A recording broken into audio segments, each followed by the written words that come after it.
죽을 그런 위험에 하나님 앞에 하나님을 바라보지 않고 기도하지 않냐고. 그는 형편을 바라봤습니다. 그리고 생각것이 내가 도망가야 되겠다. 어디로 도망가느냐? 블레셋으로 도망가는 것입니다. 거기서도 두려우니까 침을 질질 흘리며 머리를 북적북적거리며 누더기 옷을 입으며 미친 짓을 했습니다. 아, 저 미쳤으니 제가 이제 인생이 끝났구나. 놔둬라. 그러면서 하도 불쌍하니 저 시글락에서 살도록 놔둬라. 블레셋 왕이 그랬습니다. 이제 다윗 왕은 블레셋에게 아합을 떨기 위해서 전쟁에 나가서 사람을 죽이고 노략물을 가져와서 블레셋 왕에게 쫙 바쳐서 충성을 다짐했습니다. 블레셋 왕이 그것을 보고 흡족했습니다. 그리고 어디까지 가느냐? 이제 동족 이스라엘과 싸우는 전쟁터에까지 가게 되는 것입니다. 이것은 넘지 말아야 할 선인 것입니다. 그러나 그는 이 형편 때문에 어쩔 수 없어 블레셋 편에 서가지고 동족과 전쟁을 하는 그런 시간이 된 것입니다. 만약에 동족과 싸움을 하면 다윗의 인생은 거기서 끝나버리는 것이죠. 그러나 하나님이 거기서 딱 막아주셨어요. 딱 막아주시고 전쟁을 하지 않고 돌아가도록 했어. 야, 얼마나 감사한지. 돌아가도록 해서 시글락의 부하들과 함께 딱 돌아오니 시글락에 막 불이 타고 연기가 솟아오르는 것입니다. 아멜렉 족속이 식솔들을 다 포로로 잡혀가고 재산, 소, 양들을 다 뺏어가 버리겠습니다. 이것을 보고 정말 하염없이 울었습니다. 그 부하들은 다 이것이 다윗 때문에 그런 것이다 하고 다윗을 돌을 들어 다윗을 치려고 했습니다. 그때서야 다윗이 정신이 번쩍 났습니다. 그리고 제사장에게 에봇을 가져와라. 에봇을 가져오고 하나님께 이제 기도했습니다. 하나님, 내가 저들을 따라가면 내가 승리하겠습니까? 하나님께서 말씀했습니다. 따라가라. 너는 반드시 승리하고 모든 것을 다시 찾아오겠다. 하나님이 응답해 주셨습니다.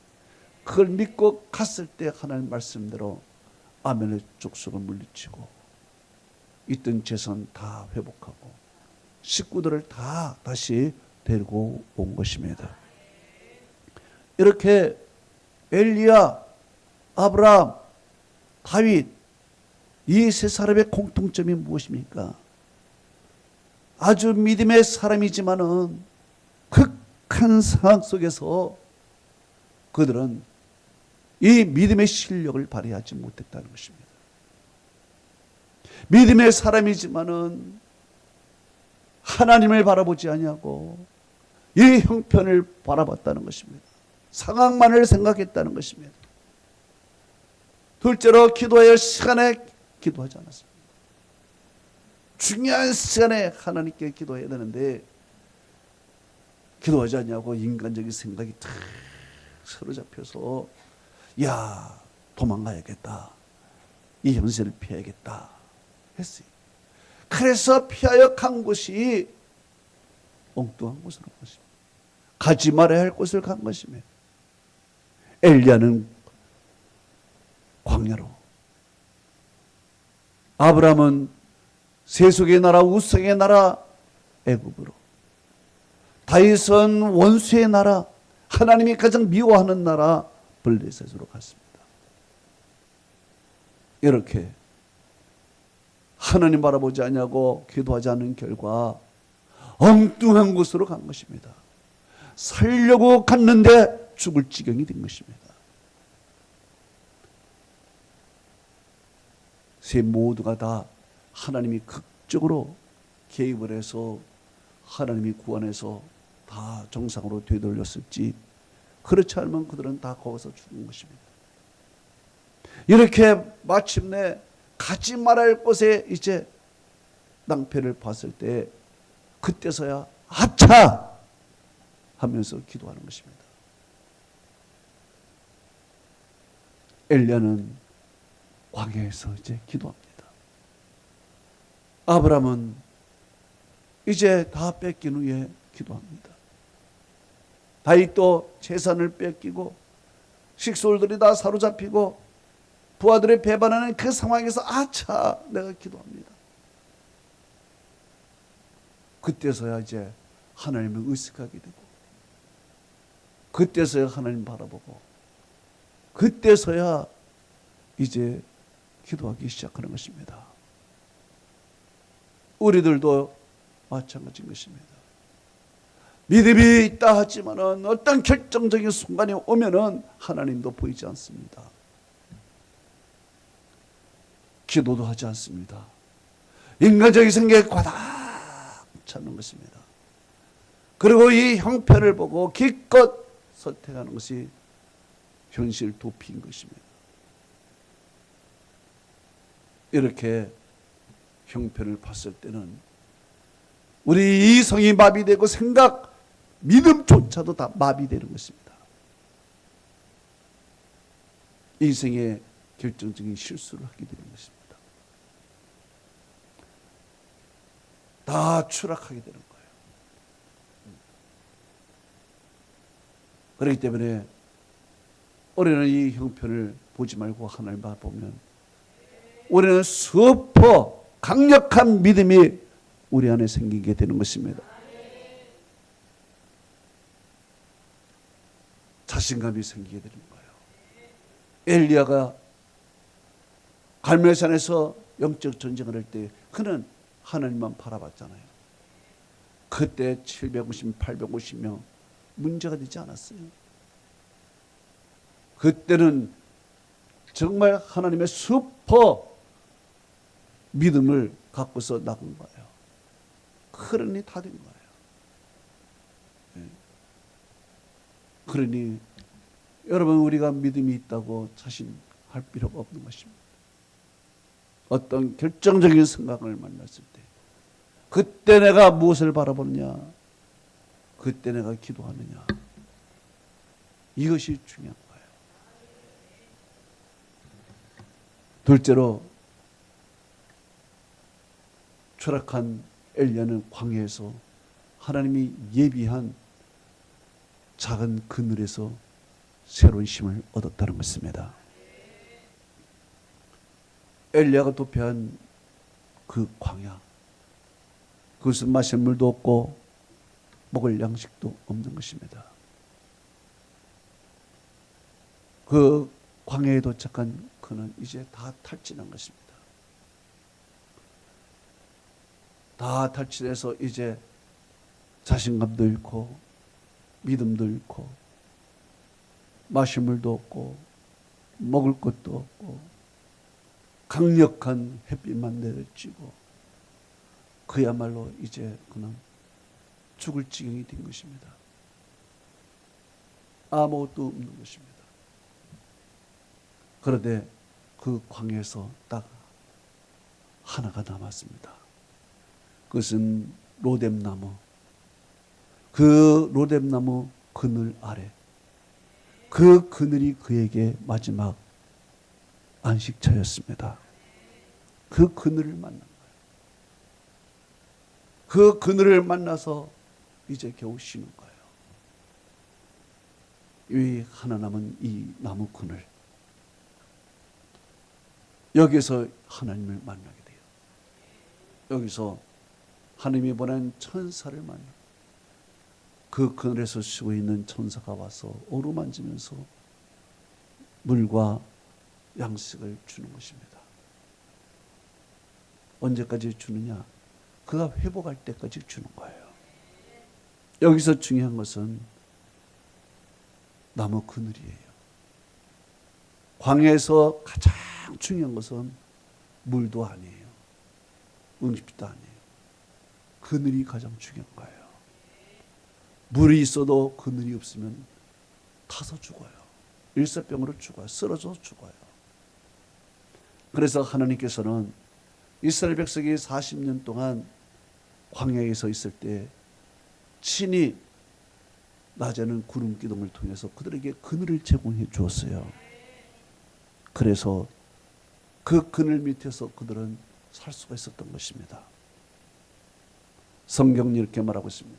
시편 121편 5절에서 7절에 여호와는 너를 지키시는 이스라, 여호와께서 네 오른쪽에서 네 그늘이 되시나니 낮에 해가 너를 상하지 못하게 하며 밤의 달도 너를 해치지 못하게 하리로다. 여호와는 너를 지키시는 이스라, 모든 환난을 면케하시며 또 네 영혼을 구원하시리로다 그랬습니다. 이렇게 하나님께서 그늘이 되어 주신 거예요. 여러분, 우리 인생에 아무것도 없어도 그늘 하나만 있어도 새 힘을 얻는 동력이 될 줄로 믿습니다. 하나님께서 우리를 위해서 마련한 그늘이 있어요.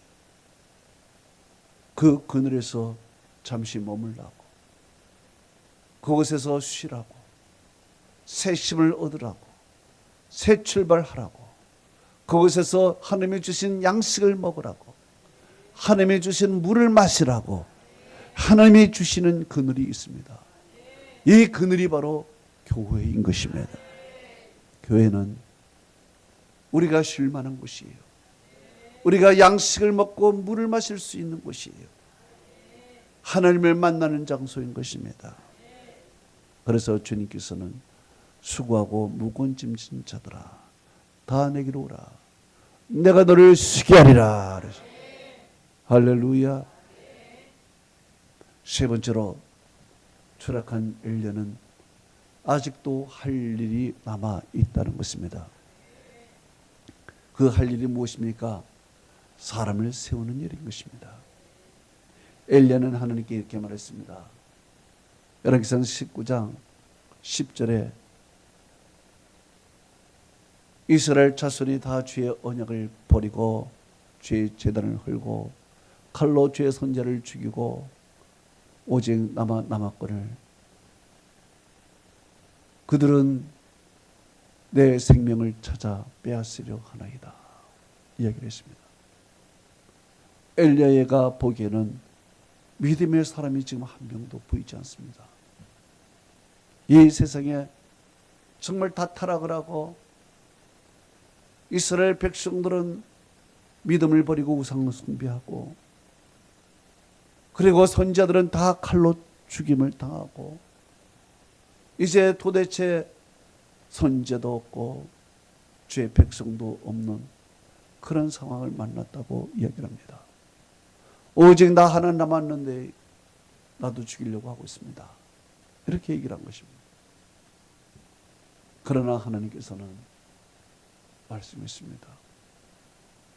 열왕기상 19장 18절에 그러나 내가 이스라엘 가운데 7,000명을 남기리니 바알에게 무릎을 꿇지 않냐고 다 바알에게 입맞추지 아니한 자니라 그랬습니다. 하나님께서 7,000명을 남겨뒀다. 근데 이 7,000명이 보이지 않는 거예요. 7,000명 어디에 있는지 몰라요. 하나님이 남겨두신 이 7,000명이 엘리야의 눈에 보이지 않으니까 엘리야는요 낙심하는 것입니다. 여러분, 사람들은 얘기하는 것입니다. 이제 교회 부흥의 시대는 끝났다 라고 사람들은 말하고 있는 것입니다. 정말 교회 부흥의 시대는 끝났을까요? 절대 그렇지 않습니다. 부흥의 시대가 끝났다는 것은 예수님이 재림할 때라는 것입니다. 아직도 돌아올 자가 남아 있다는 것입니다. 하나님이 아직도 기다리는 사람이 있다는 것입니다. 하나님이 남겨두신 사람이 있다는 증거인 것입니다. 그래서 하박국 선지자는 하박국 3장 2절에 이렇게 말했습니다. 여호와여, 내가 주에 대한 소문을 듣고 놀랐나이다. 여호와여, 주는 주의 일을 이 수년 내에 부응하게 하옵소서. 이 수년 내에 나타내시옵소서. 진노 중에도 긍휼을 잊지 마옵소서 기도했습니다. 그는 놀랐어요. 지금이 하나님의 진노라는 것을, 지금이 심판이라는 것을 놀랐습니다. 그러나 하나님, 그 가운데서도 긍휼을 잊지 마옵소서. 지금은 부흥의 시기가 끝났다고 합니다. 그러나 하나님, 수년 내에 부흥하게 하옵소서. 하나님의 사람이 다 없어졌다고 합니다. 그러나 주는 주의 일을 수년 내에 나타나시옵소서 기도했습니다. 이렇게 기도했더니 어떤 현상이 나타났습니까? 하박국 3장 3절에서 5절은 이렇게 기록했습니다. 하나님이 대만에서부터 오시며 거룩한 자가 파란 산에서부터 오시는 도다. 그의 영광이 하늘을 덮었고 그의 찬송이 세계에 가득하니 하나님의 그 거룩한 능력이 그 속에 감춰졌다. 그리고 그 손에서 광선이 나왔다 그랬습니다. 그 손에서 광선이 나고 그 광명이 햇빛 같다고 덧붙여 큰 고백을 했습니다. 이 말씀대로 부흥의 시기가 끝났다고 했는데 하나님의 영광이 온 세계에 가득하게 되어 있습니다. 찬송 소리가 멈추고 예배가 멈췄다고 했는데 오히려 하나님의 찬송은 온 세계에 가득하다고 했습니다. 어둠의 시대가 와서 심판이 임했다고 했지만은 광명이 햇빛 같고 그 광선이 그 속에서 나왔다고 했습니다. 이와 같이 바로 빛이 되신 예수 그리스도께서 오셔서 이 어두운 세상을 밝히고 부흥이 없는 이 세상에 대부흥을 일으켜 주셔서 온 세계에 찬송이 가득하고 그 영광이 가득하겠습니다. 이것을 하박국 선지자가 이해하는 것입니다. 오늘 하나님은 엘리야에게 가서 엘리사를 세우라 그랬습니다. 엘리사를 세울 때 보니까 엘리사는 무엇을 하고 있었습니까? 소를 갖고서 밭을 갈고 있었습니다. 한마디로 말하면 농사꾼이었습니다. 겉으로 보기에는 저 사람이 무슨 훌륭한 사람이 되겠는가, 저 농사꾼이 뭐가 되겠는가 했는데 그 농사꾼에게 기름을 부으라 그래요. 그 농사꾼에게 기름을 부을 때 그가 성령에 충만하고 변화가 되기 시작하는 것입니다. 그리고 그가 하나님의 사람 대선자가 되는 거예요. 바로 그 엘리사는 7,000명 중에 한 명이야. 내가 바르게 무릎을 꿇지 않은 7,000명을 남긴다고 했는데 바로 그 중에 한 사람이야. 겉으로 보기에는 농사꾼 같고 겉으로 보기에는 그저 소를 갖고 있는 사람이잖아. 그 속에 하나님의 영이 임하니까 하나님께서 엘리야 못지않은 놀라운 능력을 지닌 엘리사가 탄생하게 되는 것입니다. 하나님의 놀라운 역사는 아직 나타나지 않았습니다. 아직 감춰져 있습니다. 우리가 보기에는 모든 것이 끝났다 했지만은 끝난 것이 아니에요. 하나님은 그 나무 그늘 아래에서 시작을 하는 것입니다. 저 자녀들이 미래에 뭐가 되겠나 라고 생각하지만 성령이 그들에게 임하면 그들이 어떤 인물이 될지 우리는 아무도 모릅니다. 미래의 주인공이 될 줄로 믿습니다. 하나님은 또 이 날을 하나님이 쓰실 줄 믿습니다. 구글을 세계적으로 가장 큰 기업으로 만든 에릭 슈마트 회장은 얘기했습니다. 앞으로 미래의 세계는 5 나라만 이제 존재할 것이다. 이 5 나라 가운데 하나가 대한민국이 끼어 있습니다. 하나님은 또 우리 교회도 사용할 줄로 믿습니다. 성령 충만하고 말씀을 사모하고 나무 그늘 아래에서 주님을 만나는 그 한 사람이 있을 때 하나님께서는 그 한 사람을 통해서 7,000명이 엘리사와 같은 사람이 다시 이 세상에 등장하게 될 줄로 믿습니다. 결론을 맺습니다. 우리가 추락할 수가 있는 것입니다. 그러나 현실 도피해서는 안 되는 것입니다. 믿음으로 부딪혀야 되는 것입니다. 나가야 되는 거예요. 또한 우리에게 광야 같은 상황을 만날 수 있어요. 아무것도 없어요. 먹을 것도 마실 것도 없어요. 그러나 우리에게 하나님이 예비한 그늘이 있습니다. 교회가 있습니다. 이 교회에서 천사를 만나고 천사가 주는 음식과 물을 마시고 회복이 될 때 엘리야는 달려가고 사람을 세우고 승천하는 놀라운 은혜를 베푸듯이 우리에게도 그런 은혜가 있을 줄로 믿습니다. 그늘 하나면 충분합니다. 그늘 하나면. 또한 하나님께서 아직 우리에게 할 일이 남아 있습니다. 내가 무엇을 하겠다고? 아니에요. 하나님의 성령이 임하시면 하나님께서 쓰시게 되는 것입니다. 할렐루야. 하나님의 은혜와 축복이 여러분에게 함께 하기를 축원합니다. 다 같이 눈을 감아보세요.